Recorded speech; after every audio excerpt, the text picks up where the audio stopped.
a wonderful poet as our feature this evening. I'm going to tell you a little bit about Sandra in case you are not familiar with her. She's a California poet, teacher, and artist. Her poems have appeared in numerous journals and anthologies, including the following: Rattle, The New Verse News, The MacGuffin, Spillway, and Light on the Walls of Life, the Ferlinghetti Tribute Anthology as well. She's won awards, most recently the Ina Coolbrith Circle Poetry Contest, the Soul Making Keats Contest, and the Poets Dinner Contest. All of those I'm familiar with. Two of her haiku took second and third place in the San Francisco International Haiku Contest. Her poetry collections are Looking Glass Heart, that's Finishing Line Press 2016, Road Warrior, again Finishing Line Press, but 2018, Xylem Highway, Main Street Rag 2019, and Finishing School, Kelsey Books in 2023. She's been nominated for a Best Short Fiction Award, Best of the Net, and a Pushcart Prize, as well as a 2023 George Garrett Award for Outstanding Community Services in Literature. And in that regard, she is the founder and host of the monthly series Rivertown Poets, established in 2013, and a poetry teacher with the California Poets in the Schools. Besides all that, she produces a radio program devoted for poetry on KPCA FM and hosts a YouTube channel called Rivertown Poets. So she is active in the community. A lot of people here know her. And if you're unfamiliar with her work, you shall become introduced as we proceed. So I wasn't going to start with haiku, but Dan, I can't help it after hearing yours. So I'll just read two. I love haiku. A new one, Cherry Tree Piñata for her 90th. We eschew the blindfold. And leaving the car wash, a seagull baptizes my windshield. Okay. I'm going to start with a poem of place because I love to write about places. It's called Poem for New York. Where I was born, where my grandparents met, married, and built a life, where my nephew and his wife make music and paint sets, where my consciousness was raised at the Museum of Modern Art, where I first fell in love at the Thalia and Cloisters, in the village where we drank Orvieto with hand-drawn IDs and ate pizza at the Café Wa, in the Bronx where I slept on my Bubby's Castro convertible the summer before college, where Brooklyn with its homegrown sound, where the George Washington Bridge was my escape route, where Grand Central Station shuttled me to Sanctuary, if only for the weekend, where $2 concerts at Carnegie Hall in jeans among the furs and tuxes, where dinosaurs and dioramas at the Natural History Museum, where the glaring signs of 42nd Street, where I rode the subway with my grandpa for a day in Central Park, where feeding pigeons on the concourse, where I passed out on the D train in the August heat, where Mr. Curran's candy store, where urban legends and the Jewish giant, where WBAI played the old mantra, to die, waiting to die, waiting to die, waiting, all through my junior year, where we hear it now with tentative ears, one world, together leaning toward the speaker, hands on each other's hearts, waiting to graduate, be sprung, awaken from this dystopian dream. Thank you. And the next one I picked because it's just one of my favorites. Bird Walk. We're walking down the hill to the little pond that always reminds me of McElligot's pool. It's dinky with a sprinkling of preteen boys dreaming on their fishing poles. Catch anything? I ask. Oh, I know there's not a single fish in their buckets. The turtles are out in force, lining a log like commuters waiting for the 6:40 bus. I start to tell Em a story about the time my 8-year-old appeared on stage with Bill Irwin, how the great clown whispered to him, both of them in identical harlequin suits, standing inside an antique trunk as if it were just an ordinary day at the circus. You never stick to the storyline, Em says. You veer off on crazy tangents. My professor calls those bird walks, I say. They're prized in the storytelling community. This is just a teeny lie, not the bird walks per se, but the part about storytellers liking them. Then I crawl out on a narrow limb and tell him about the nun study, how the sisters who wrote about their lives in prosaic language got early Alzheimer's.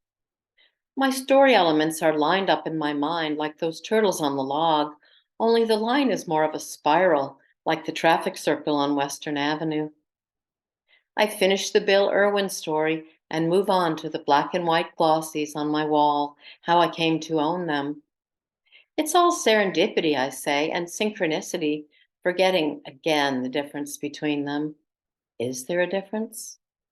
If you're patient, the story will come back to pick you up and walk you home, like a good square dance caller, even when the metaphorical bus is late.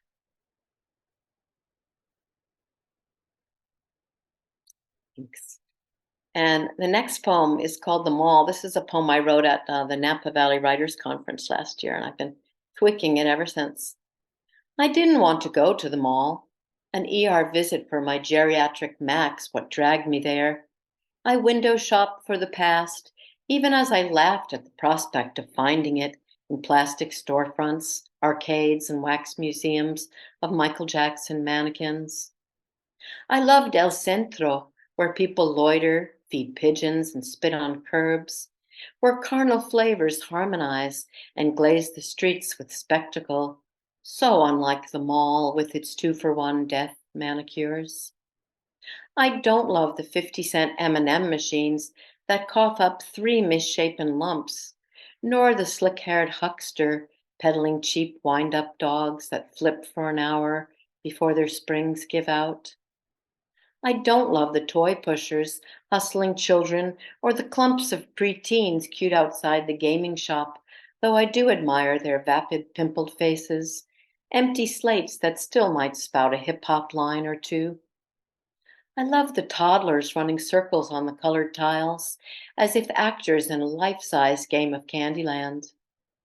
I love the blue haired crone riding lightly in her wheelchair, licking a snow cone, and the young man in dreadlocks pushing her along, his soft hand on her shoulder.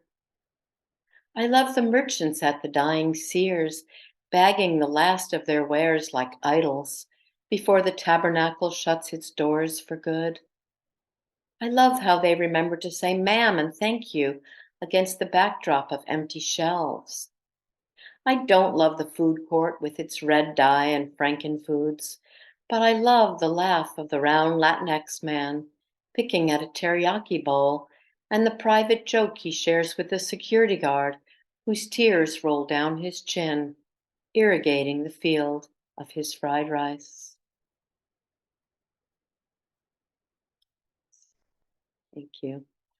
Next one, I thought I'd read a Passover poem. I don't have any Easter poems, so poem for Passover published in the MacGuffin last year or 2 years ago. This poem time travels, so if you try to make sense of how old I am in this poem, it's all over the place. It spans my life. Elijah. We set the Passover table.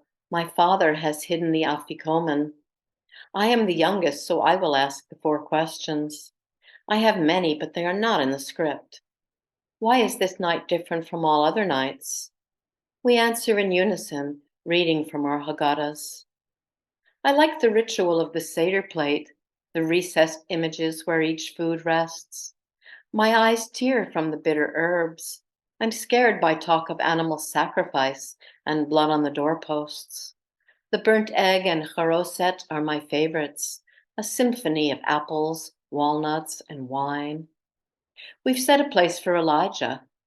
After the main course, someone rings the doorbell. It's the paper boy. We invite him in.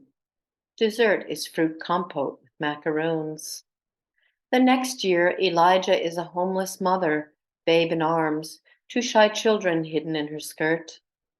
I arch the screen door wide and fetch my mother's Afghan. We bring the children grape juice and berries and squares of matzah heaped with jam. Sometimes Elijah wears an addict's clothes. My 8-year-old mind works hard to picture him sleeping in an alley across the tracks. My father called him a Vietnam vet with PTSD, whatever that is. He nearly died for this country, and this is how we repay him. I bring my father's pipe and fetch the lighter I'm not supposed to touch, cull its fragrant spice with my hands, the way my mother ushers in the Shabbos candles. I build a nest of pillows round his shrunken frame, heap a plate with fricassee and green beans, try not to stare as he gorges the frenzied animal of his jaws. Elijah visits us in many guises. I am no longer the youngest sibling. Soon it will be my unborn sister's turn to open the door and ask tough questions. Old enough to be a grandmother now, I know that we are all Elijah. Remember how we opened doors for defeated men who wore their grief like a mantle, terrified to let the pain caress their skin. I knew if somehow they could slide their arms through the sleeves, they might burn through to transcendence. Thank you. And I thought I would read one from my chapbook, Road Warrior. This one summer in college, I went to summer school by going on an archaeological dig in southern Illinois. It was great fun, literally backbreaking work. I would eat like 5 pork chops for dinner, and I think I lost 20 pounds just digging ditches, basically. It's great fun. These bones, Coster Hopewell site, Campsville, Illinois. If it hadn't been for these bones, digging would have been merely an exercise in moving dirt, building muscle, cataloging the history of Illinois, one shard at a time. Down through the ages we dug, on a dream elevator, past rotting carcasses, the mute bodies of horses and pigs in freeze frame poses, down to the catacombs. How would it feel to be caught in the maelstrom as the plow turned us under? If it hadn't been for these bones, we'd have continued dancing delicately around features, traded our shovels for probes when the soil changed color. If it hadn't been for these bones, we'd still be sending snails to the carbon dating lab, swilling green beer in that clothesline backwater, learned who was sleeping with whom at red checkered tables in the this and that over fried catfish baskets. Artifacts were our talismans. I remember the heft of a stone axe in my hand, the thrill of a plumb bob, pictured the Hopewell lowering them into the river to snare the same fish we deboned at Sunday dinners. If it hadn't been for these bones, I'd have done it all again, made the alchemic leap from soft city arms to muscled grit, tasted the sweat and curses, tedium and awe, held them in my teeth like gold, testing for malleability. Everything changed when the shovel grazed a texture unlike anything I'd sensed before, soft yet solid, the holy grail of my 19th year under my pendulous jaw. The skeleton flashed an idiot grin, sprawled among the rubbish, draped in drunkenness. If it hadn't been for these bones, I'd have stopped carrying the worn notebook from 1971, stopped pulling life from the scene like rabbits from a top hat for my students with their impassive eyes down through the deep midden of years. The next one is an abecedarian because I love them, or an abecedarian in English, but I'm used to saying abecedarian. For those of you who aren't familiar with them, each line starts with a consecutive letter of the alphabet. So, boy, it's been a couple of months of death in my circles, and that happened a few years ago too. Stuttered abecedarian on the death of poets for Q.R. Hand, Al Young, Diane de Prima, Lawrence Ferlinghetti, and Richard Sandrell. Another day, another poet bites the dust, but dust testifies. They fall like card houses, the density of bone, drowned by eddies of collective keening. From down the block, a black girl screams into a paper sack. Her cries stuttered in the chaos of an army copter. Juries parse the price of prisons, while kinsmen warm themselves around oil drums, lighting torches of solidarity. My mind is knackered by the news. Who coined this oxymoron? On every corner, police. On every corner, police. On every corner, police. Pummeling a brother for unlicensed questions. Poets uncork a jug of rage. There's nothing here but deja vu. Same old, same old, same old. Hands up, you're dead. Thunderclouds swallow cities' souls. Under blue banners, whitewashed waste. Vestigial suns force themselves to smile. What have we wrought? What have we wrought? What have we wrought? X marks the spot. Memory tries, fails to snuff itself. Youth roam the streets, searching for erased fathers. Zap, another poet bites the dust. Thank you very much. I have two more poems. This next one is a rare rhymed poem for me. Sort of happened after the fact when I was revising it. It's called What They Saved. And it was won first place in the Poems About California division of the Coolbrith Circle contest last year, and is also in the latest issue of the MacGuffin Literary Journal. What They Saved. Fire destroys Greenville, California, August 2021. Home to the Maidu for centuries, before the white man pushed his way west, drunk on gold in 1853, to steal the land with his insatiable fist. 3% Native American now after the Indian Removal Act. Sirens sound just minutes to get out. What do you take when you may never come back? Pet's ashes, an antique meat grinder, glass bottles from long defunct mines, a book of Emerson's poems, newspaper clippings stashed between the lines. Snapshot of late wife, my grandfather's tools, things that can never be replaced, ephemera held under the tongue like smuggled jewels. Birthday guitar, moccasins, Polaroid camera. Assorted albums, pictures of the departed, flowers pressed in the family Bible. Rosary, jacket and shoes, Pokemon cards. My grandmother's singer sewing table. German passport from 44, still safe from harm. Sister's recipes, all my t-shirts and socks. A family quilt to keep us warm. My daughter's favorite high tops. Volunteer fire lookout hat.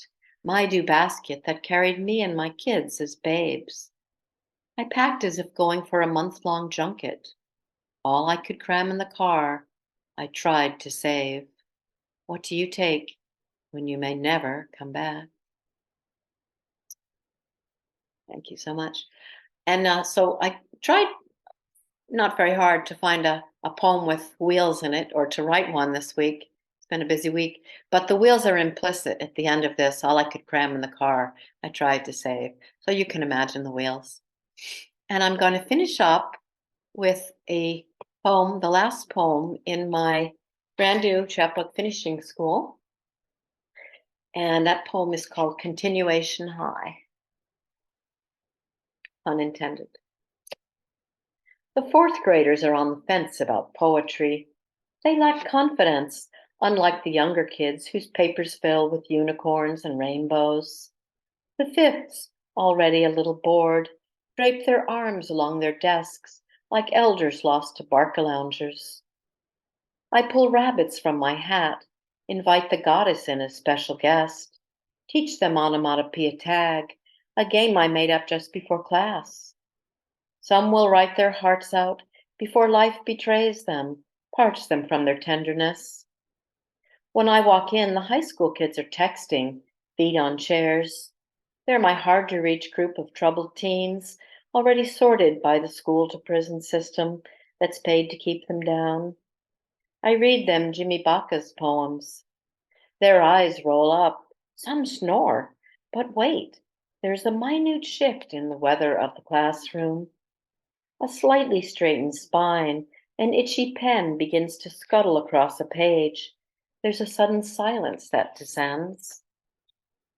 I ignore the jeers, the fucks and hellas that ricochet from vinyl walls. I know the school cares more about their hearts than what they say. Throwaway kids, some already mothers, rocking babies in the nursery down the hall. Kids with meth head fathers, cocaine mamas. Abuse blinks like a marquee on the back wall. 10 minutes before the bell, I ask if anyone would like to share. The same girl always volunteers, pours her pain into the small container of the room, uncanny smile across her face. After a pause, others follow, just a few. In time, they learn to trust me, or at least to know I'm on their side. Many scribble "do not publish" across the page. I collect their papers, tuck them in my bag, and promise to return their poems next week. I sigh. It's another day in paradise. Mhm. Thank you so much for listening. Unmute, ladies and gentlemen, unmute. Wow. Good Beautiful. timing. Beautiful. Beautiful speaking voice. Great set, Sandy. I always love your work, Sandra. Wow. Beautiful. I really love that last piece because as an educator, I can see it. I can see it so vividly, especially that the line uh, abuse blinking like a marquee. Is that right? Mhm. Yeah. Beautiful. Beautiful. Wow. What a line. Yeah, Wow. I figure all the teachers in the audience can relate in some way. Definitely. Definitely. Well, thank you all Yeah. so much for coming out and for listening and commenting. I really appreciate it. And it's been a great night. I love everything I've heard so far. Everybody's at their best. So we'll hear more.